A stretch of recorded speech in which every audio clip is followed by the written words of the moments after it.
The biggest obstacle to making video is not that you don't have anything to say. If you're watching this, I imagine some people call you the smartest person in the room. It's not that you have a face made for radio either. We all do. It's not that you don't have the equipment budget. There's one for every business. The real problem is more basic. It's time.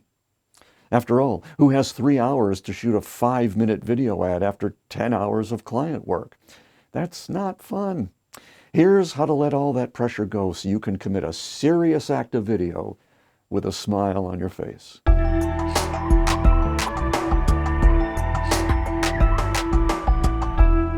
The other day, a strange thing happened. I couldn't think of a topic for this video.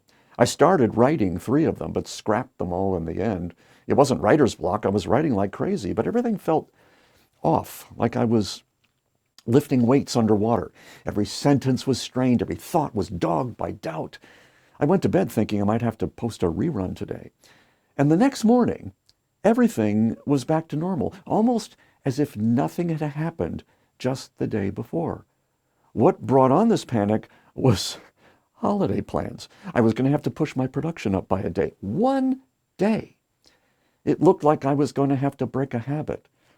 Habits are strong things, but all the researchers can tell us about them is how long it takes to develop one, and they can't even agree on that. It used to be 21 days. Then a new study says, oh, no, we were wrong. It should take 66 days. Trust me, 66 days. Well, I have a different view. There are 2 universal forces that power any good habit: rhythm and inertia. And we can't affect either of these, so there's nothing for us to create. And yet, the habit created for you by rhythm and inertia is formidable. Rhythm is one of the most powerful forces in the universe, and it happens at every scale, from the heartbeat of a hummingbird, to the changing of the seasons, to the rotation of the planets. It's all the same. We all have rhythms for the things we do habitually. When we sleep, when we rise, when we work out, when we pray. You feel it even if you aren't aware of it. And here's the point. When you try to do those things out of rhythm, your emotions turn negative. Your life goes out of sync. Things become very difficult, even maddening. But once you step back into the flow of your natural rhythm, in an instant, your attitude is positive. Things seem easier. And you suddenly have the confidence that even though you don't maybe know the answer right now, you'll have it when you need it. And that brings us to the second part of what makes a habit work: inertia. Newton's first law, that an object in motion tends to stay in motion until an unbalanced force acts upon it.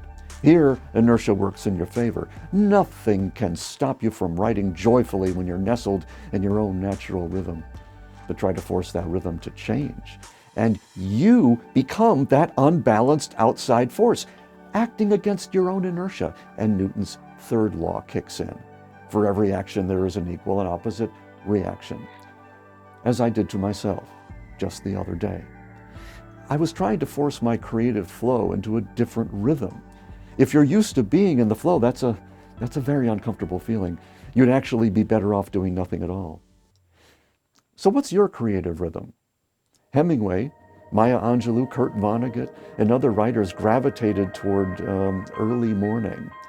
I like that time for writing the rough draft because you can edit almost any other time. Now, my overall rhythm is weekly. Yours might be semi-annual, twice a month or once a day, doesn't matter. The only thing that does matter is that you step into it. So here's a suggestion.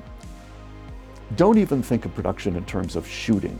We'll get to that, I promise. Think of it now just in terms of writing.